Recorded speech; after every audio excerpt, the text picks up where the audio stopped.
They called it a hotel, but no one ever left with luggage. Chicago, 1893. The World's Fair lit the city like 1,000 suns. Crowds surged in from every corner of the world, dreamers, drifters, daughters, and in the shadows of the White City stood a building not found on the official maps. It loomed on the corner of South Wallace Avenue, 3 stories high, dark brick and silent windows. They said it smelled faintly of bleach, and something else, something coppery. They never heard the screams, not because no one screamed, but because the walls were built to swallow them. The man who designed it wore charm like a second skin. Dr. Henry Howard Holmes, handsome, soft-spoken, and as forgettable as wallpaper. But his true name was Herman Webster Mudgett, a boy who once dissected animals in a New Hampshire barn, who lied like he breathed, who found early that the best way to kill was to make your victim feel safe. He didn't build a house, he built a machine. This so-called hotel was a labyrinth by design, staircases that led nowhere, doors that opened to brick walls, chutes that dropped to the basement. Guests were checked in, and then they were dismantled, room by room, identity by identity, and by the time anyone realized what he was, they were already beneath him. No one asked why he insisted on handling construction himself, why he fired workers mid-shift, why he never used the same crew twice. No one questioned why so many young women came to work as secretaries and never wrote home again. He had a way of making you forget what you were afraid of. He had a way of making you believe in your own safety, even as the door locked behind you. He called it the World's Fair Hotel, a gift to the flood of tourists and wanderers. But it was never meant to house the living, it was built to process them, hollow them, use them. The fair brought 27 million people to Chicago, home. It just needed a few, the ones no one would miss, the ones who trusted too easily. The newspapers would later call it a murder castle, but the truth is darker. It wasn't a castle, it was a ritual. Holmes didn't kill like a madman, he killed like a man following a blueprint. Every brick in that building obeyed his logic, the gas lines hidden behind walls, the vents feeding into bedrooms, the peepholes carved above beds. It wasn't chaos, it was calculus, a structure laid out like a nervous system, where Holmes was the brain, and every hallway was a nerve waiting to fire. He would walk those halls in silence, listening to the muffled panic of the dying. Their footsteps scrambling, their hands on cold doorknobs that wouldn't turn. He didn't run, he didn't chase, he simply waited because panic does most of the work for you. It's easy to believe the man was insane, that no sane architect would fill his basement with acid vats, dissecting tables, and furnaces large enough for a grown body. But that's what makes Holmes so terrifying. He was sane, sharp, surgical. He knew the cost of a human body down to the ounce. He wasn't some blood-crazed beast, he was worse. He was a businessman. He sold the skeletons, literally, bleached them, wired them, and sent them off to medical schools under false names. Each ribcage catalogued, each skull wrapped in linen like a gift. His victims were itemized, human beings rendered into commodities. We think of evil as wild and howling, but Holmes was quiet, polished, a monster with clean fingernails. And Chicago never noticed, because it didn't want to. This was a city climbing toward modernity, its skyline reaching, its ambitions imperial. A city of smoke, steam, and spectacle. There was no room in its dream for the screams buried beneath the brick. No space in its myth for women who vanished between clerkships and corset fittings. Holmes preyed on that denial. He turned the optimism of the age into a smokescreen. He once said, "I was born with the devil in me," but he didn't need horns, just charm, just paperwork, just a way to look like so.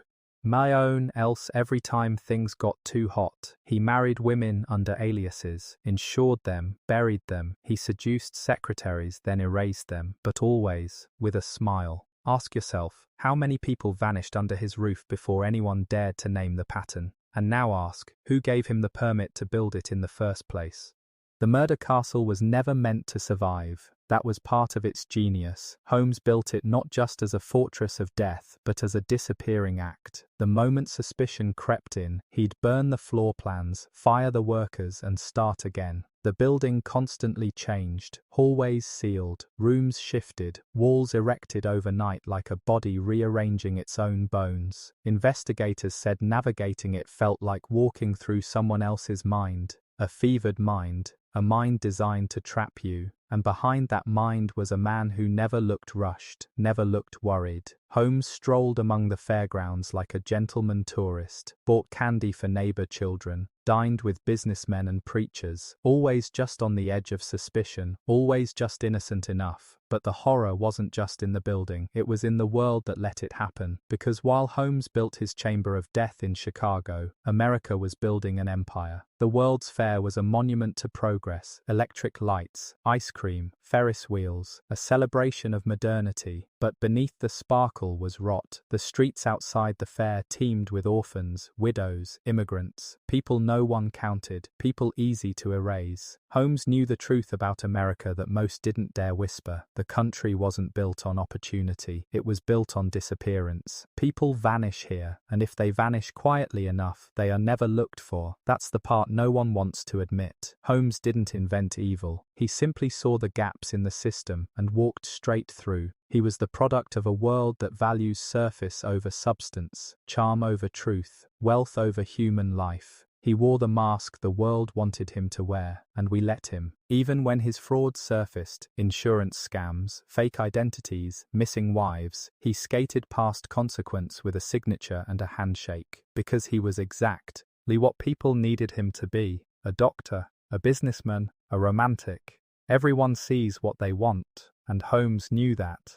The murder castle was only possible because no one looked too closely, and when they finally did, it was already feeding. They say he killed 9, but the truth is, no one knows how many died in that house. Some estimate 27, others say 200. The bodies were never all found, just fragments, a rib here, a femur there, scorched teeth in the furnace, and a curve of spine left behind like an afterthought. Holmes didn't bury his victims in a field, he burned them, dissolved them, sold their parts. He erased them so completely, some families never even realized they were grieving. Just unanswered letters, unreturned calls, faint, creeping dread that never quite turned into certainty. This is where it gets darker, because he didn't just kill for pleasure or money, he killed for control. Holmes wasn't content to end lives, he wanted to own the moments leading up to the end. The fear, the surrender, the psychological dismantling of a person who realizes, too late, that they've made a fatal mistake. He liked to watch them lose hope, one breath at a time. He once trapped a woman in a vault behind a hidden panel. As the oxygen thinned, she scratched messages into the metal walls. Please, names, scripture. They found her fingerprints burned into the steel. That vault wasn't a mistake, it was a message, and still, people kept walking in, because Holmes could mimic whatever you needed. Father figure, lover, savior. He wore roles like gloves, discarding them once they got dirty. He didn't need to hunt, he lured, he advertised jobs, offered rooms to young women arriving alone. His victims often believed they were about to start a new life, a career, a marriage, a future. Instead, they vanished into a building no one understood. And here's the question no one dares ask. Was Holmes truly alone? Because buildings like that don't go unnoticed. Permits were signed, neighbors heard things, the police overlooked reports, papers published his ads, women reported strange behavior and were laughed of. There were cracks in the story before the blood dried, but the system looked away, and that's the part that should haunt you. Holmes was a monster, but monsters need shadows, need blind spots, need silence, and society gave him all three. He didn't just build a murder castle, he built it in plain sight. Let's stop pretending monsters hide in forests. The real ones wear tailored coats, smile with their teeth, and hand you keys to your own cage. Holmes understood the architecture of trust. He didn't need to scream or chase. He just needed you to believe that you were safe, until you weren't, until you heard the soft click of a door behind you that didn't open back up, until the gas hissed from hidden vents. until the room grew hotter, smaller, closer. This wasn't madness, it was design.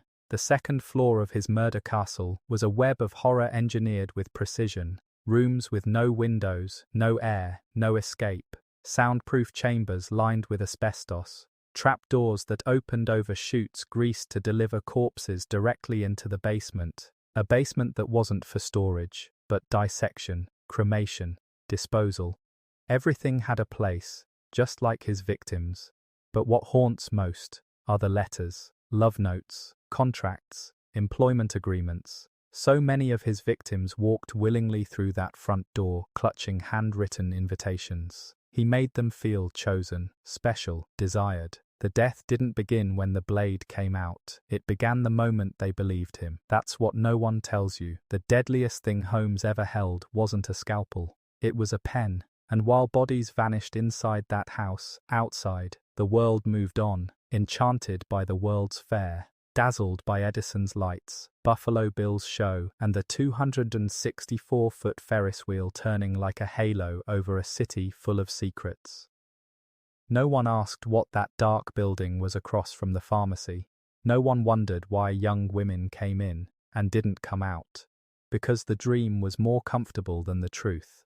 And here's what you need to understand. Holmes didn't work alone, not in the way that matters. He was helped by silence, by ignorance, by the machinery of a society too proud to believe something so grew. Some could hide behind such charm. You want the real horror? It's not what he did with knives, it's what he did with belief. The murder castle didn't rise from madness, it rose from faith, in progress, in civility, in the idea that evil must look evil, and so long as we keep believing that, we will keep building castles for the next Holmes to walk into.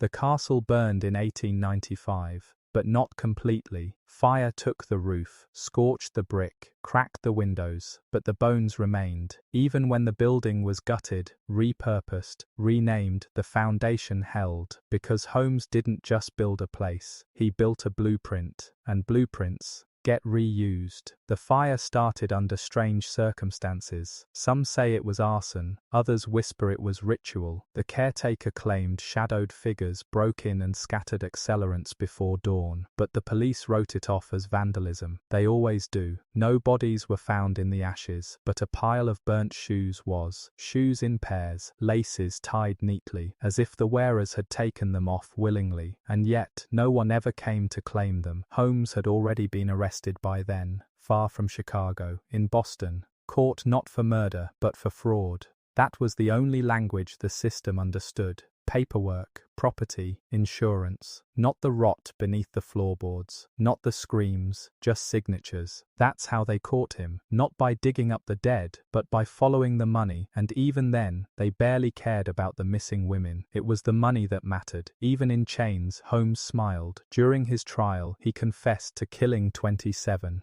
then recanted, then confessed again. It didn't matter. The newspapers had their headline. The city had its scapegoat, and the system, it breathed easy, as if the sickness had been cut out clean. But Holmes wasn't a sickness. He was a symptom of something deeper, a society that forgets the poor, that mocks women who speak up, that turns away from its own wounds until they fester. Holmes didn't exploit a flaw in the system. He revealed the system for what it is. That's what makes this more than a story. That's what makes it dangerous knowledge. Because once you see how easily a man can build a slaughterhouse in the middle of a celebration, you never look at progress the same way again. You start to question the lights, the banners, the cities that rise too fast. You start to wonder what's buried beneath the buildings we praise, what screams the walls still remember, and most of all, who's building the next one.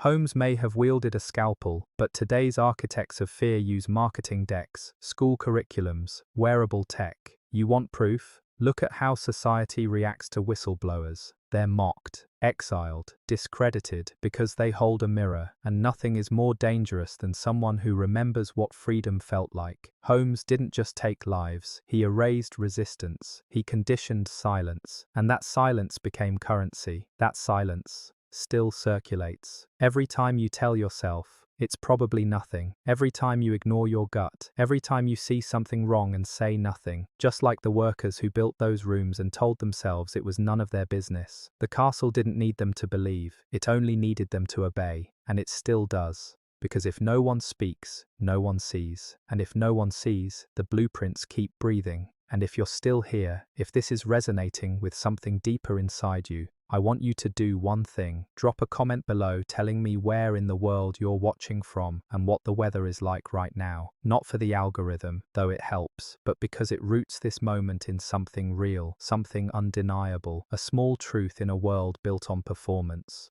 The deeper you go, the clearer it becomes. Holmes was never the aberration. He was the mirror, a reflection of a culture that rewards surface over soul, that praises charisma over conscience. He didn't need to overpower his victims. He simply understood what they wanted: a job, a room, a fresh start. He made them feel chosen. But what he really offered was containment. He wasn't hunting bodies. He was hunting belief. The belief that someone finally saw you, finally cared, and once that belief was locked in, escape was no longer physical, it was psychological. The murder castle wasn't just a building, it was an initiation, a test of how far someone will follow a lie if it's wrapped in flattery. And that's what makes his methods terrifying today, because the castle still exists. It's in boardrooms, in wellness retreats, in dating apps, in franchises, places that welcome you with polished smiles and strip you bare behind closed doors. The murder has become digital, emotional, invisible, but the structure, it's the same. Labyrinthine contracts, clauses that lock you in, disclaimers, arbitration, consent forms, all paper blades disguised as comfort. Holmes would have thrived in this century, because now we invite the trap into our pockets. We rate it 5 stars, we give it our face, our voice, our dreams. And the new castles, they don't need bricks, they need bandwidth, followers, terms of service. We are no longer dragged to the dungeon. We scroll to it, we check a box, we sign in, and we whisper, yes, without reading the fine print. That's what makes this knowledge dangerous. Once you see the pattern, you see it everywhere. The gaslights hidden in app updates, the trapdoors behind self-help mantras, the smiling faces that vanish the second you say no. Holmes showed us the future. We just didn't recognize it because it wore a hat and carried a scalpel. Today, it wears a hoodie, and an IPO, and the castle keeps growing, room by room, data point by data point. So ask yourself, which floor are you on?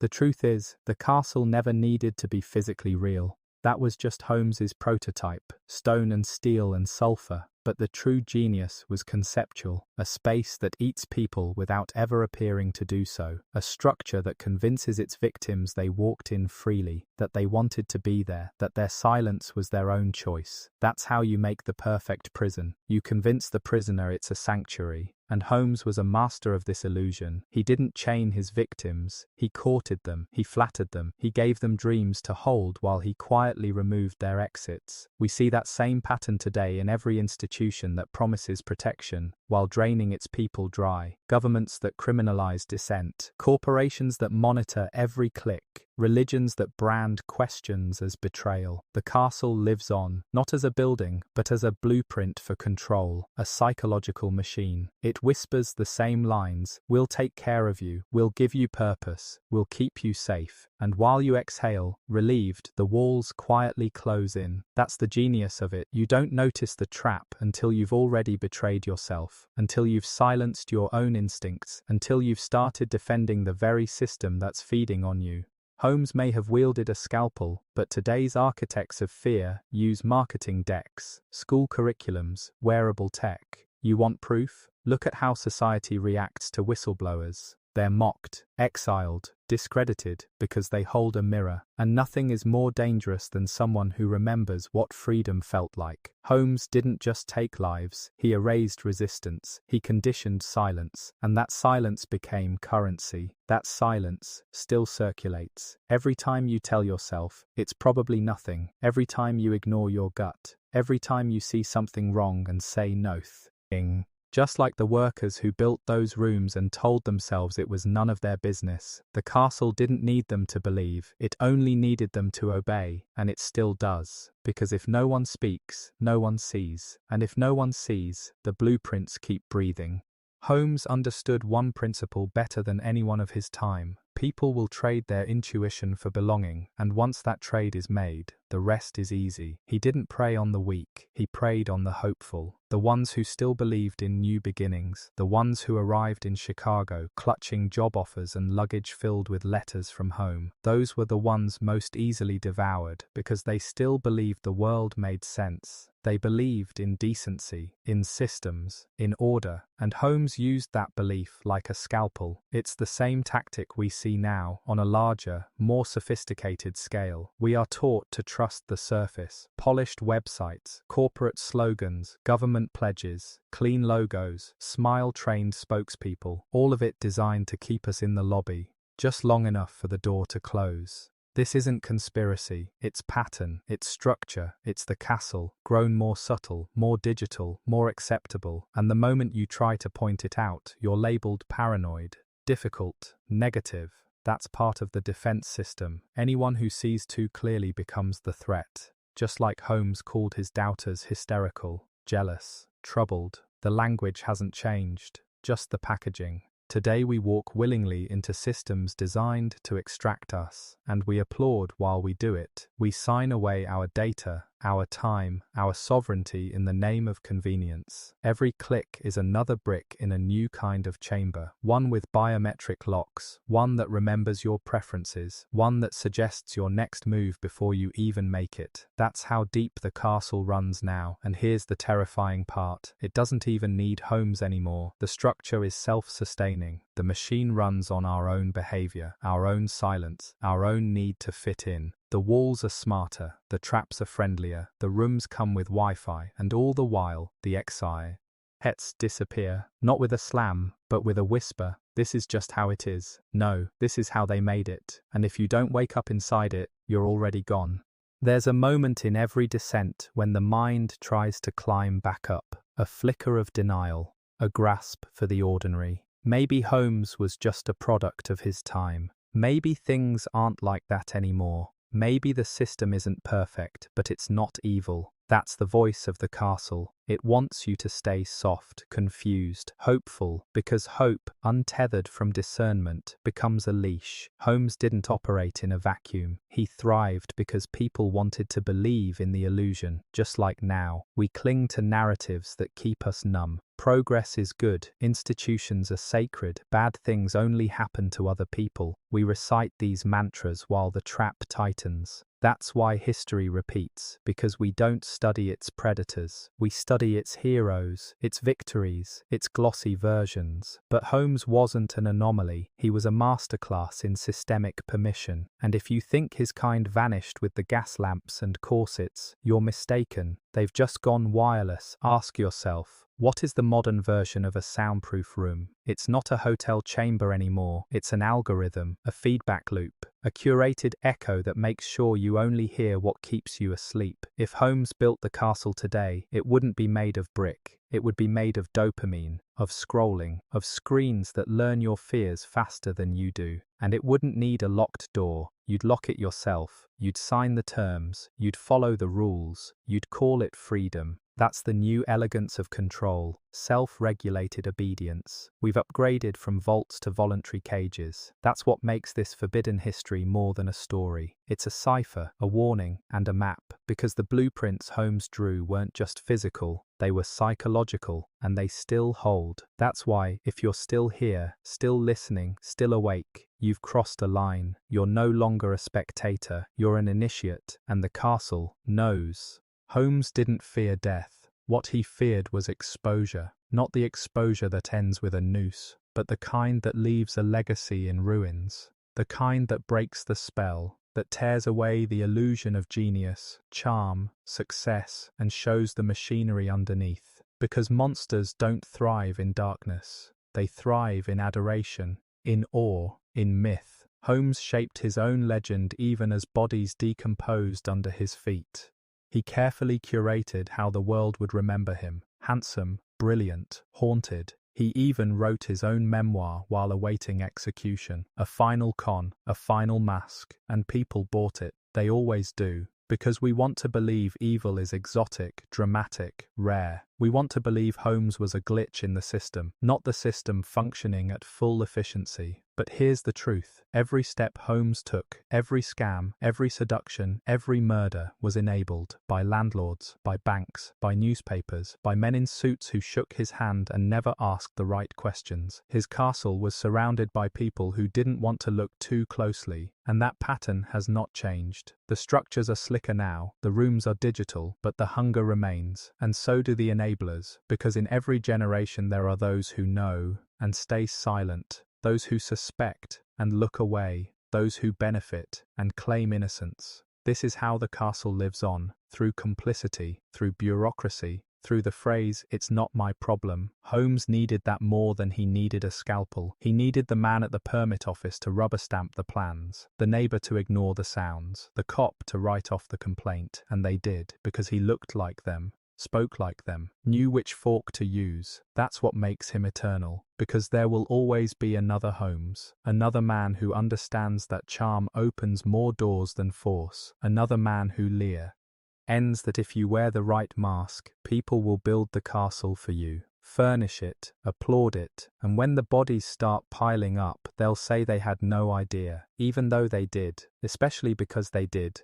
By the time Holmes was convicted, the castle had already begun to rot, but not from justice, from neglect. The city didn't descend on the site in fury or mourning, it simply moved on. The building stood vacant, eerie, for years. Occasionally squatted in, occasionally investigated, but mostly it was avoided, as if the city hoped forgetting would exorcise it, as if the bones would stop whispering if no one got too close. Eventually, a portion of the structure was demolished. A post office was built on the same lot, clean walls, fluorescent lights, government seal on the glass door. But the foundation remained, quite literally. The basement, the same space where Holmes conducted his experiments, still exists beneath the current building. It was never filled in, never sanctified. It simply sits, silent and buried, like a tumor under a skin graft. People work above it every day, completely unaware that they walk atop a graveyard of erased names. That's not symbolism, that's logistics, and that's the horror.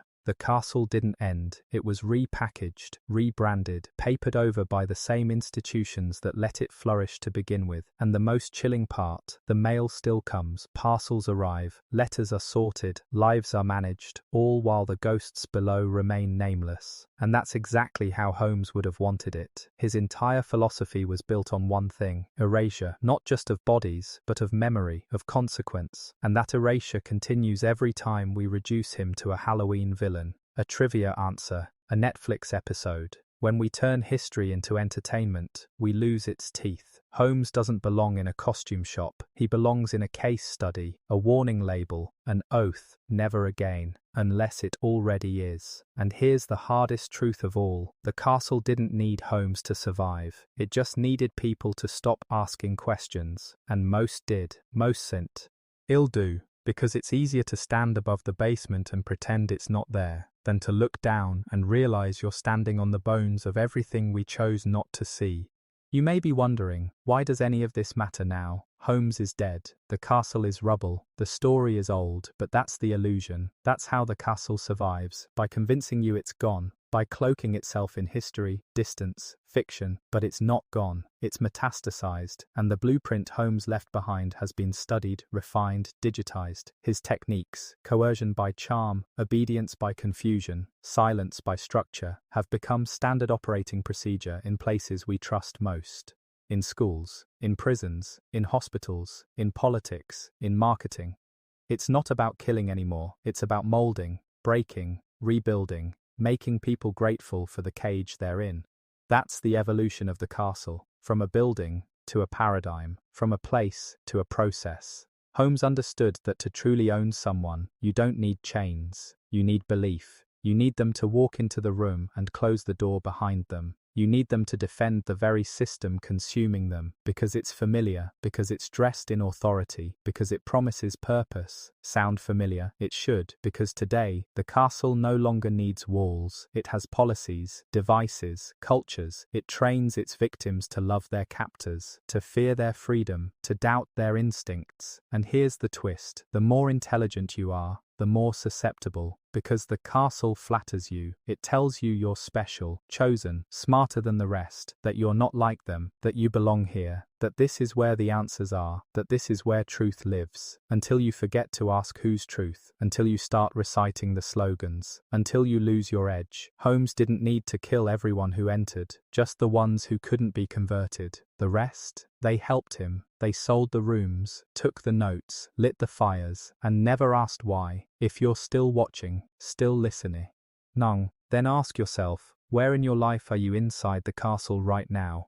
What beliefs did you not choose, but inherit? What comforts are actually collars? What doors feel like safety, but don't open back out? There's a reason most people don't dig this deep, because once you see it, truly see it, you can't unsee it. You start to notice how often your choices were made for you, how often your desires were manufactured, how the castle doesn't need to chase you. It only needs to surround you with mirrors, each reflecting a version of yourself that never questions the frame. That was Holmes's greatest magic. He didn't just build traps, he built stories. He gave people a narrative they wanted to believe, that he was a gentleman, that he was offering opportunity, that he was building something grand. And by the time they realized the plot had turned, it was too late to rewrite it. You think we're smarter now, but look around. Look at how easily we're lulled into comfort, convenience, narratives. Think of the platforms we give our secrets to, the products we let track our movements, our moods, our breathing.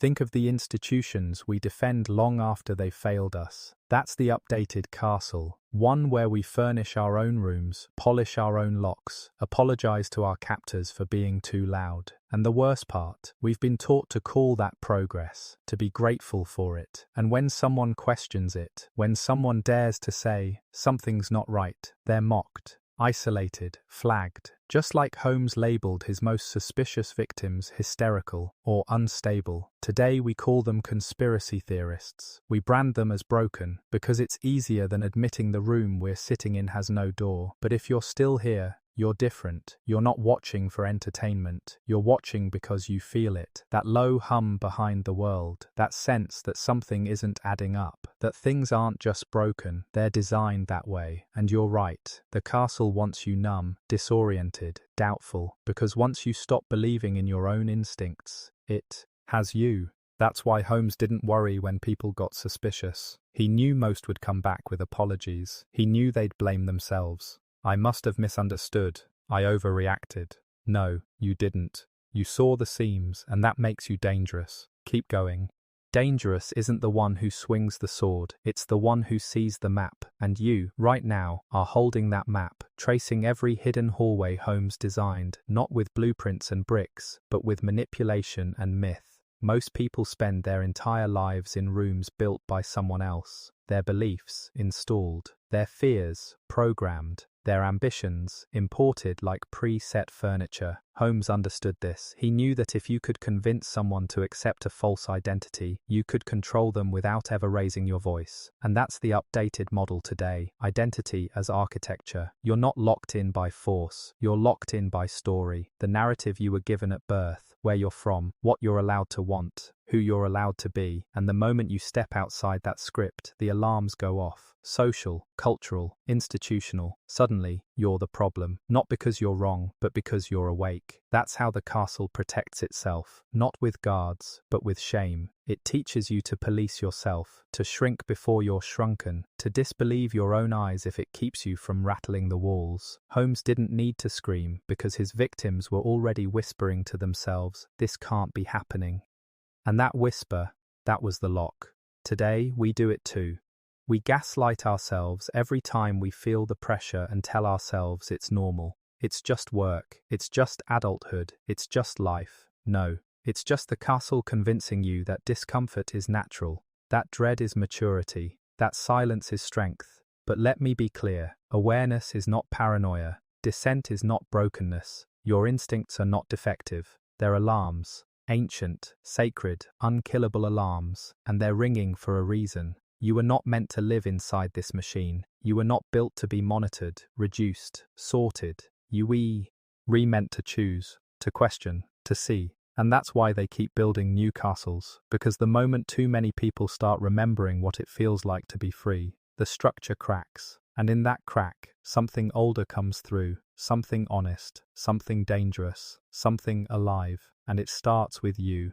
Let me ask you something. No one ever asked Holmes's victims. Before you entered, did you feel it? That whisper in your gut, that tension behind the smile, that momentary flicker when something didn't quite make sense, but you ignored it. That's where every descent begins. Not with the door closing, with the voice inside going quiet. Holmes didn't need to silence people. He just needed them to silence themselves. And that's the most terrifying part. How many of them did? Out of politeness, out of hope, out of fear of being wrong. That's what the castle feeds on, that hesitation, that fraction of a second when your instinct says, run, and your training says, be reasonable. You know that feeling, you've had it. Maybe not in a murder hotel, but in boardrooms, in relationships, in offices, on stages, in churches, in classrooms. That moment when the walls start to sweat and something tells you this is not what it claims to be, but you stay because you've been taught to stay, because making a scene is worse than dying quiet.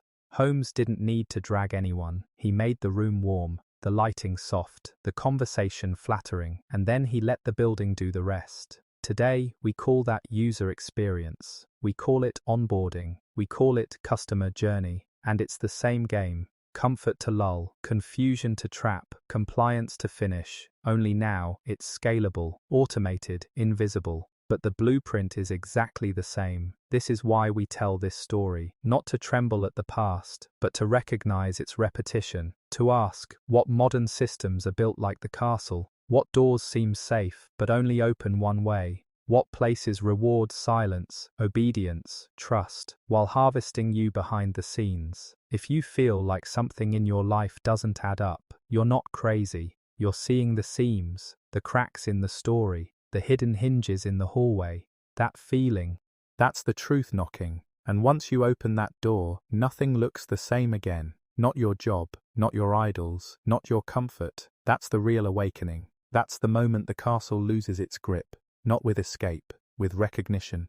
Recognition is the enemy of control, because once you see the structure, you can't be hypnotized by it. That's what Holmes feared most. Not exposure, not even punishment, but being seen clearly, stripped of the myth, laid bare, because he wasn't a god. He was a mechanism, and once the mechanism is understood, it can be dismantled. That's why systems like his always work so hard to seem mysterious, genius, untouchable. It's not about power, it's about illusion. The illusion that you're too small to fight back, that the walls are too thick. The truth, most castles are held together by suggestion, not stone, by the assumption that escape is impossible, by the belief that resistance is pointless. Holmes made sure his victims didn't even try, and today, we see that same spell cast across modern life. We're told the systems we live under are too big to question, too complex to understand, that corruption is regrettable but inevitable, that safety comes through submission. We're told to lower our expectations, adjust our standards, mute our instincts. We call it maturity, we call it realism, but it's just resignation dressed in a suit. And every time someone accepts that lie, the castle strengthens, its bricks harden, its walls grow taller. But every time someone asks a real question, every time someone looks directly at the mechanism, the mortar begins to crumble, because power, once named, loses its magic. That's why stories like Holmes's still matter, not because they're rare, but because they're common, because they teach you how control works, not with force, but with theatre. The castle didn't need to hide, it needed to perform, to charm, to seem inevitable. Today's systems do the same. They dazzle you with updates, they entertain you with scandals, they flood you with noise so you forget what silence feels like, so you forget what truth sounds like. But in moments like this,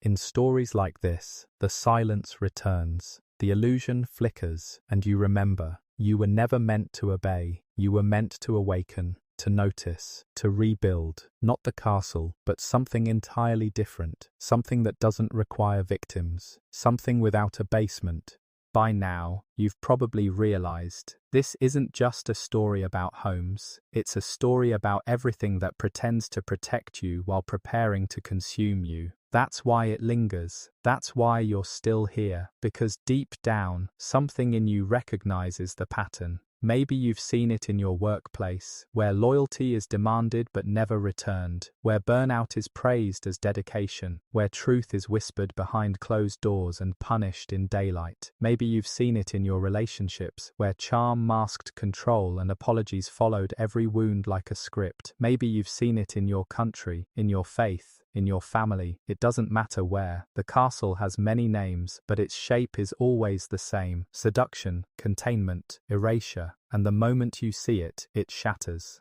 Not all at once, but in pieces. A doubt here, a question there, a refusal to nod along when everyone else is nodding. That's how escape begins. Not with a jailbreak, but with a shift in awareness, a change in posture, a voice that says, "No more." That's the power Holmes never counted on. The one thing his castle couldn't contain, the awakened mind. That's why he relied on confusion, on politeness, on people second-guessing themselves right up to the moment they couldn't breathe. And that's why modern systems still rely on the same thing. You'll notice it now, in the way some institutions demand reverence instead of proof, in the way they use fear to sell solutions, in the way they pathologize rebellion, labeling it dangerous, unstable, wrong. But what if rebellion is just memory, the memory of freedom, the memory of unshaped thought, the memory of your true self before the walls closed in? You're not too sensitive, you're not imagining it. The floor is tilted, the light is wrong, and the walls have moved. That feeling in your chest, that's not anxiety, that's the signal, that's the map, that's the invitation, not to run, but to reclaim. Because once you walk the halls with open eyes, the castle can no longer hold you.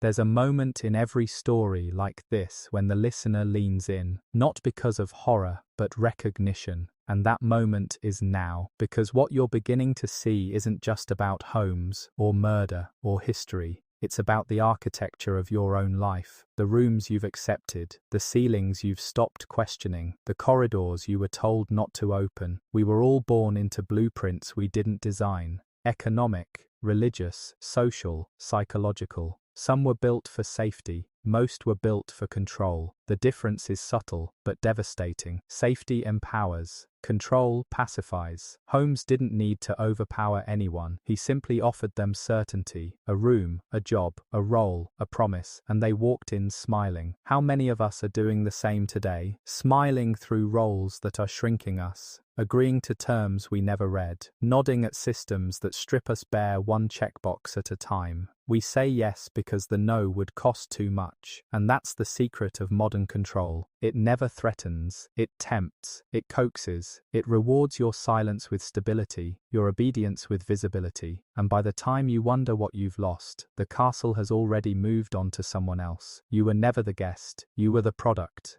Holmes understood that. So do the systems that followed him. They market freedom, then track your every move. They promise expression, then throttle your voice. They speak of purpose, then sell your time in 6-minute increments. And through it all, they smile, just like he did. That's what makes this not just a descent, but a return to clarity, to instinct, to the quiet, undeniable truth that you were not meant for the room you're in. You've outgrown the ceiling, you've mapped the walls, and now, it's time. Time to step outside the narrative, to name the game, to remember what the world feels like when you're not being shaped by it, because the castle can only hold you as long as you believe its story, and you're starting to write your own.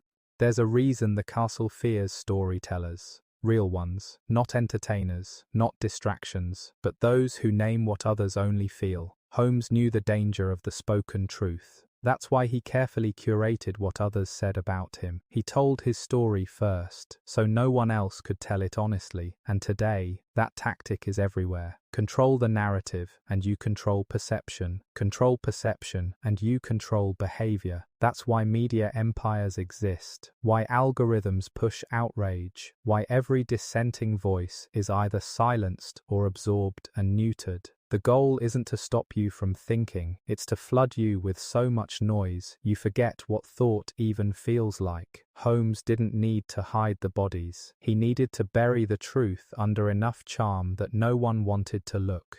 That's how it still works. The new castle uses headlines instead of hatches, tweets instead of trapdoors, and its greatest trick, making you feel informed while keeping you asleep. You scroll, you skim, you say, I know what's going on, but what you know was fed to you, framed, filtered, trimmed. The real truth, the forbidden kind, doesn't trend, it doesn't get ads, it doesn't go viral because it's not profitable and it's not safe. That's what you're tapping into now, a frequency beneath the noise, a pulse beneath the performance, a story that wasn't meant to be heard, but once it is, everything changes. Your questions sharpen, your instincts return, your vision clears, and with it, the castle starts to tremble. Because once you become a storyteller of your own life, the blueprints lose their grip. You no longer fit into the roles assigned. You no longer play the part. You start asking things like, who wrote this? And why am I repeating it? And what happens if I stop? That's the power of dangerous knowledge. Not violence, not rebellion, just awareness, just clarity. And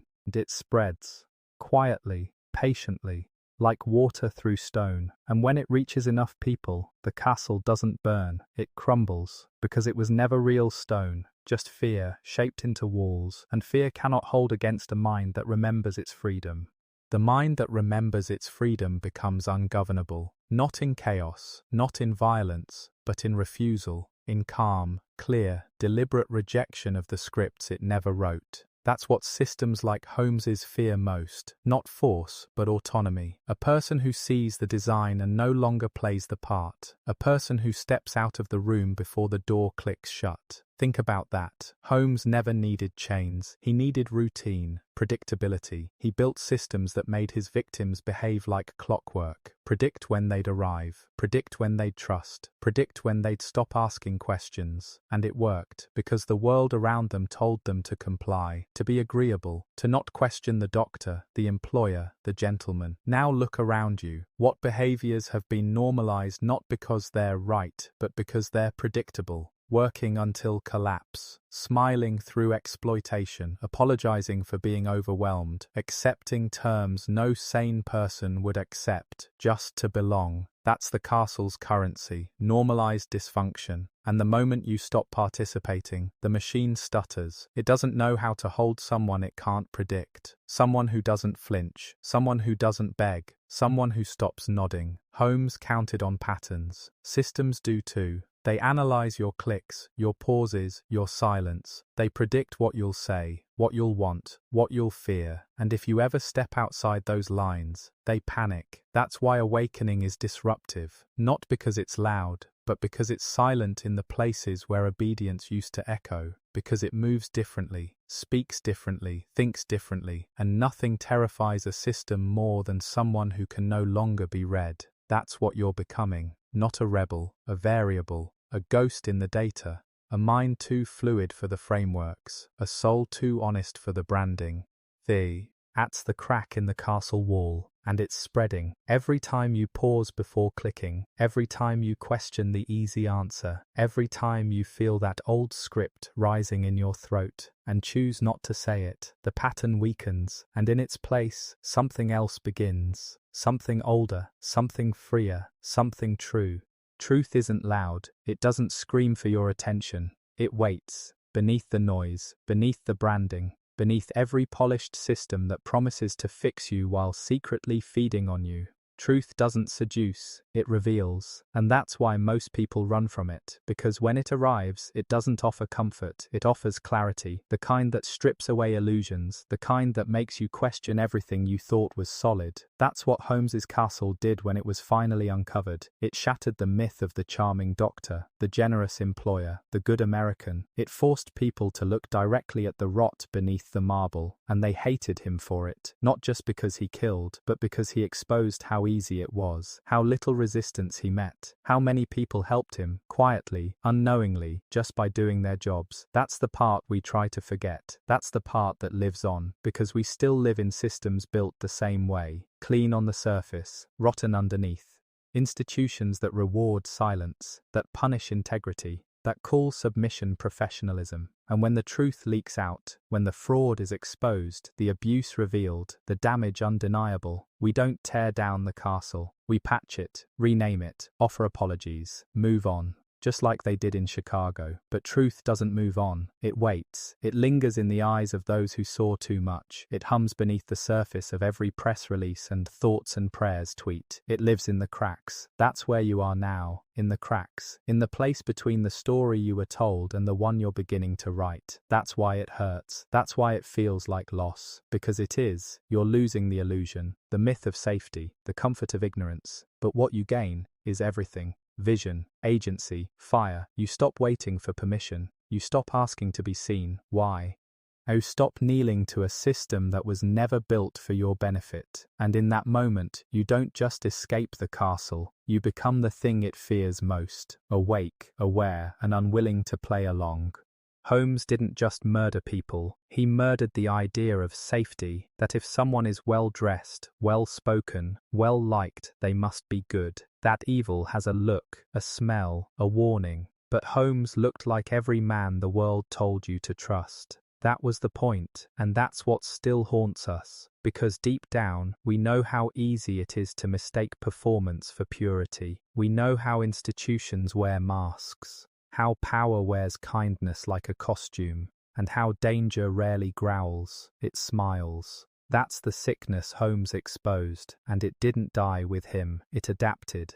Today, the castle doesn't look like a death trap. It looks like a job offer, a promotion, a marriage, a movement, a solution. It flatters, it seduces, it hands you a key with your name on it. And you don't even realize you've entered until the door closes behind you. That's the castle's genius. It uses your hope as bait, your need for belonging, your desire to be chosen. Holmes didn't destroy people with rage. He destroyed them with invitation. And that's how modern systems work. They don't conquer, they coerce. They wrap their hands in velvet. They speak your language. They tell you you're special, right before they consume you. That's what you're waking up to now. That every time you ignored your gut, every time you rationalized the wrong thing just to avoid discomfort, you weren't weak, you were conditioned. That's what the castle does best. It teaches you to override your inner voice, to explain away the screams, to call the red flags passion, leadership, vision. But now that conditioning is breaking, you're starting to hear yourself again, that whisper you buried beneath survival, and it's not asking for revenge, it's asking for truth, for alignment, for reclamation, because freedom doesn't come from tearing down the castle, it comes from refusing to be shaped by it, refusing to live by its terms. RTR.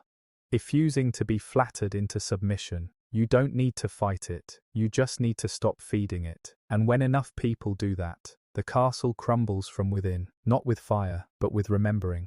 Remembering is the quiet revolution. It doesn't start with war drums, it starts with questions, real ones, the kind you were told not to ask, the kind that make the room go still. Why do I need permission for my own life? Who benefits from my silence? When did I start calling this normal? These are the fault lines beneath the castle. Holmes didn't want his victims to remember who they were before they entered. That's why he changed their names on paper, called them employees, fiancés, tenants, anything but human. Because once you label someone, you reduce them, you place them inside a category, a room, and once they're inside, you close the door. That tactic didn't die with him, it evolved. Today, the labels are everywhere. User, voter, patient, consumer. And once you accept the label, you accept the rules. The castle doesn't have to control everyone. It only has to convince you that resistance is disorder, that deviation is failure, that questioning is a symptom of brokenness. But it's not. It's health, it's memory, it's a return to your original blueprint before the systems, the scripts, the soft cages, before the gaslight was called opportunity, before the lie was called love, before you learned to doubt the signal inside you that whispered, "This isn't it." Holmes built a place where that signal would die. Slowly, silently, room by room, until the person inside was nothing but a name on a ledger. Don't let that be you. The systems in place today want the same outcome. your quiet compliance, your softened edges, your willingness to play along. But you're not here for that. You're still listening, still tracking the shadows, still naming the game. And that makes you dangerous, not to the world, but to the illusion that holds it hostage. You don't have to burn it down. Just stop believing in it, because the castle only stands if we keep acting like it's real, like it's permanent, like it's the only option. It's not. It never was. And now, you remember. You remember now, don't you? That feeling you had as a child, before the wait, before the noise, when something inside you knew the world was stranger than it appeared. Not darker, not lighter, just layered, and behind the polite smiles, the clean walls, the glittering systems, something was watching. Not a man in a hat, not Holmes, but something older, a structure, a presence, a hum beneath the world's design. That was the castle calling, not yet built, but already breathing. Holmes was only one of its first architects. He showed how simple it was to twist safety into submission, charm into chains, and structure into slaughter. And we learned, not just how to build it, but how to live in it, how to silence the child who noticed, how to laugh at the woman who screamed, how to pity the man who broke. The castle teaches us that fear is weakness, that instinct is paranoia, that rest is laziness. It builds in our heads long before it traps our bodies. It teaches us to love the lie, and that's why remembering is so dangerous, because once you recall the original you, the one before the mask, before the compromise, you stop being predictable, you stop being efficient, you become ungovernable. Holmes couldn't control people who saw him clearly. He relied on blur, on projection, on stories people told themselves about who he was. Sound familiar? Think of all the faces in power today. How many survive on narrative alone, on a resume, on charm, on credentials? You were trained to respect that, to surrender to it, to believe that power equals truth. But it doesn't. Truth stands alone. It doesn't recruit, it doesn't flatter, it simply waits for you to hear it, and once you do, there's no going back. Not to comfort, not to normal, but to something infinitely better: agency, presence, sovereignty. And the moment you reclaim that, even quietly, even in a whisper, you become what Holmes feared most: not a mob, not a monster, but a mirror, held steady, unblinking, reminding the castle of everything it tried to erase.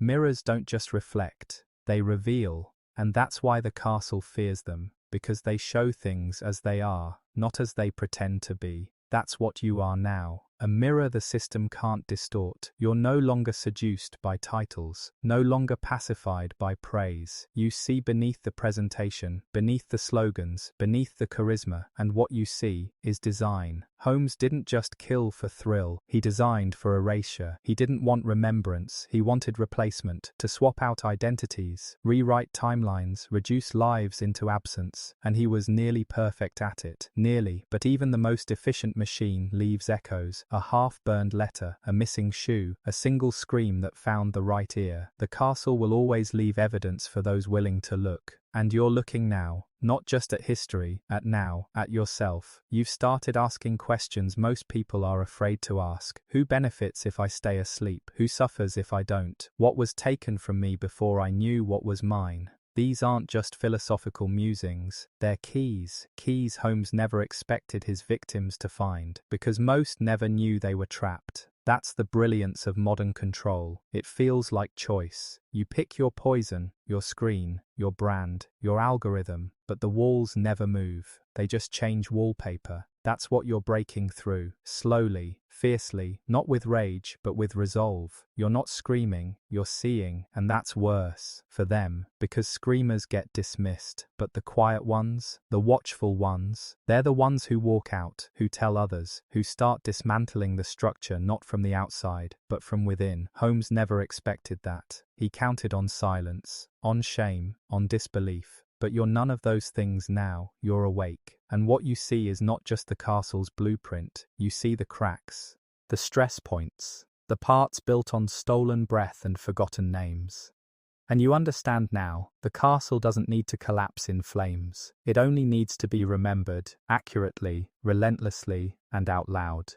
Out loud, those are the words the castle dreads most. Not because sound can break stone, but because silence is what keeps it standing. Holmes didn't operate alone, and neither does the system. It thrives in the spaces where people choose comfort over confrontation, where truth is edited for politeness, where warning signs are downplayed in the name of peace. But peace without truth is just anesthesia, a numbing that feels like calm until you wake up in chains. That's the world Holmes built, and that's the world many still live in, smiling, successful, trapped. But you've started making noise. Even your questions echo, even your doubt has weight. And once you speak, once your voice joins the long line of those who refuse to disappear, the castle begins to tremble. Because its walls were never designed to hold the weight of truth. Its structure is ornamental, decorative, meant to impress, not endure. It's fragile under pressure. That's why systems spend so much time trying to convince you they're permanent, invincible, because they're not. They're brittle, just like Holmes.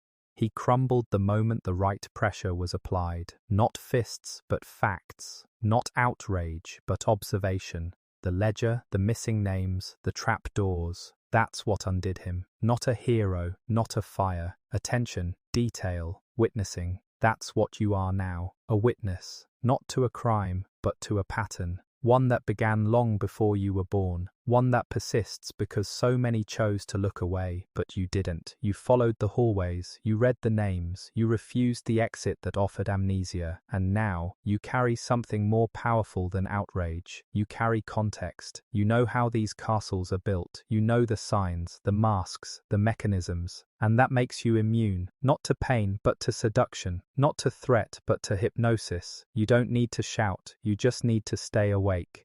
Because in a world engineered for sleep, awareness is resistance, and resistance, quiet, consistent, inconvenient, is how the walls begin to crack.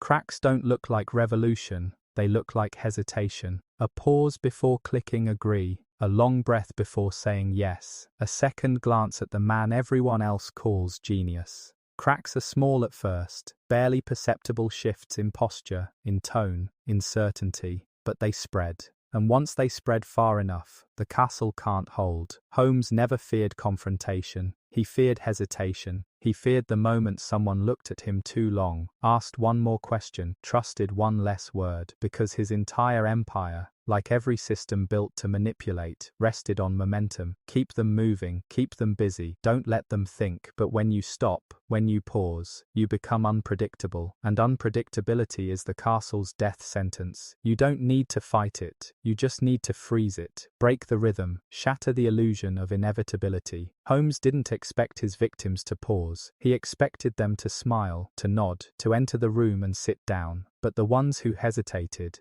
who questioned the layout, who felt the walls and found them too smooth, they were dangerous. You are dangerous, because you now see how every system is designed to rush you. Buy now, decide now, forgive now, forget now. But the awakened mind does not rush. It observes, it names, it resists speed as manipulation, and when you slow down, the entire castle slows with you. It sputters, it flickers, it shows its seams, and others start to notice. That's how it spreads. That's how the myth dies, not in fire, but in doubt. A mother who no longer trusts the school, a worker who says, "I need time," a citizen who stops pledging without understanding. One by one, the walls lose their weight, because the truth is, the castle was always hollow, built on fear and urgency, on charm and distraction. But now you've stepped outside its rhythm, and you're not alone. There are others like you. List. Eaning, watching, remembering, and when enough of us hesitate at once, the echo becomes impossible to ignore. When enough people hesitate, the air changes, not in panic, but in precision. The room gets quieter, the lies get thinner, and the castle begins to sense it's being watched, not by mobs, not by riots, but by eyes that no longer blink, minds that no longer accept, spirits that have reconnected with something systems cannot replicate. Discernment. That's the word Holmes feared, not rebellion. Discernment. The ability to feel what the facts try to hide, to recognize patterns before they form, to say, "I don't know why, but this isn't right," and to trust that inner warning, that sacred pause, that refusal to be rushed. Discernment is slow, ancient. It doesn't scream for attention. it just knows, and when it returns to a person, they become immune to performance, immune to authority without substance, immune to the man in the tailored suit with the clean smile and the perfect offer. Holmes couldn't seduce the discerning, he could only evade them, and today systems are doing the same, flooding you with distractions, notifications, speed. Because if they can keep you reacting, they can keep you from knowing. Truly knowing. But you've stepped out of that. You're not reacting anymore. You're observing. You're filtering. You're slowing the frame to see what's really moving. And that makes you more powerful than the castle itself, because its walls were never built to contain a person like that. The castle doesn't fear fire. It fears stillness. The kind of stillness that precedes vision. The kind that hears what the noise is trying to drown. That's what this story has given you. Not fear, but frame. Not answers, but alignment. Not outrage, but authority. And now, you don't walk the halls like a guest. You walk them like a cartographer, mapping each trap, naming each mechanism, reclaiming your memory. You were never lost. You were never weak. You were only buried beneath narratives. Ives, systems, myths, but now you've surfaced, and when others feel that stillness inside you, they'll surface too. The castle has no defense against the returned, the ones who make it back from the basement, not just alive, but altered, sharpened. These aren't victims, they're witnesses, and witnessing is transformation. You don't come back with souvenirs, you come back with truth, and truth doesn't fade, it spreads, quietly, relentlessly, like roots beneath marble. Holmes never imagined this. He thought the silence would last forever, that the walls would stand, that the names would stay buried. But silence has a half-life, and you're what comes after. The one who doesn't just escape, but speaks, who doesn't just name what happened, but names what's happening still. That's what makes this story dangerous. It's not just history, it's a map, a key, a mirror, and now it's in your hands.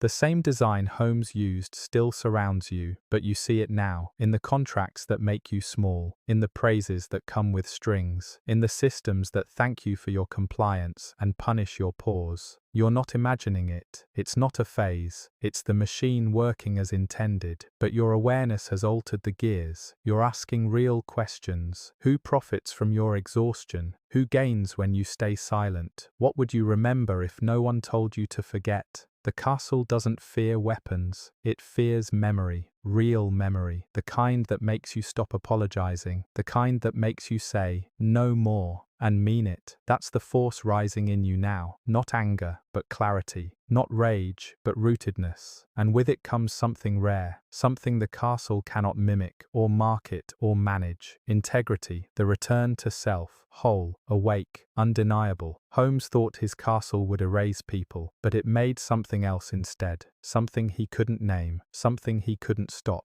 a generation of eyes that don't look away, of voices that speak anyway, of minds that break the rhythm and rebuild what comes next. Rebuilding doesn't start with bricks, it starts with boundaries, with the word no spoken softly, clearly, and without apology. That's what Holmes couldn't control. Not defiance in the streets, but refusal in the soul, the kind that doesn't shout, it simply doesn't move, doesn't flinch, doesn't follow. That refusal, it rewrites the story, it breaks the rhythm of victimhood, because once you see the castle for what it is, you stop needing to escape it, you simply stop playing your part. And without actors, the script dissolves, the system loses its lines, its rituals collapse, and something new, something ancient, has room to breathe again. That's the real horror to those in power, not chaos, but clarity, not riots, but resonance, people walking through the world, unmoved by flattery, unshaken by threat, people who no longer need to be convinced because they already remember. The world before the castle wasn't perfect, but it was honest. It wasn't clean, but it was alive, and that's what we're rebuilding now. Not a better castle, but no castle at all. A world without traps disguised as gifts, without labels used as cages, a world where names aren't erased and silence doesn't feel holy. It won't come easily. The systems will fight back, not with guns, but with distractions, with applause, with better offers, with new slogans, but you'll see through them now. Because the castle is clever, but not creative. It recycles, it rebrands, but it can't imagine something outside itself. You can, and you will. You already are. In the way you ask better questions, in the way you choose what to ignore, in the way you treat others who are still asleep, not with contempt, but with patience. Because you remember how the sleep felt. You remember how warm the trap was. You remember the lie. And that makes you merciful but unmovable. The castle cannot hold someone who pities the prisoners but refuses the cell. You're already free, and now you make freedom visible. This is the part they never write into the story. The moment after the escape. After the door creaks open. After the trap is named. What happens next? You walk, not away from something, but toward something, toward yourself, not the self they gave you, the one you buried, the one who knew, who always knew, that something was wrong, that something was missing, that the walls were too close, that the silence wasn't peace, it was programming. And now you see it, you feel it, the castle is behind you, still standing, but different now, smaller, exposed, stripped of its awe. You can still hear the screams, but you also hear something else, a new sound, fainter, older. It's your voice, clear, certain, uncompromised, and it's speaking to someone else now, someone just arriving at the gates, someone looking up at the walls and wondering if the price of entry is worth what's inside. And you'll say what no one said to you. You don't have to go in. You'll become the thing Holmes never planned for, a living warning, a breathing contradiction. Proof that it's possible to survive without selling yourself, possible to walk away without explanation, possible to remember without permission. The castle is still there, yes, but so are you, and you are louder, not in volume, but in presence. Every time you choose truth over convenience, every time you hold still when the world demands applause, every time you treat your intuition as sacred, you weaken the foundation, and if enough of us do that, the castle won't burn, it will simply disappear. No scream, no smoke, just silence, returning to its rightful place, a silence born not of fear, but of peace, not of absence, but of arrival, because this isn't the end, it's the beginning of something they never wanted, something they can't build, something they can't sell. You, whole, aware, and watching.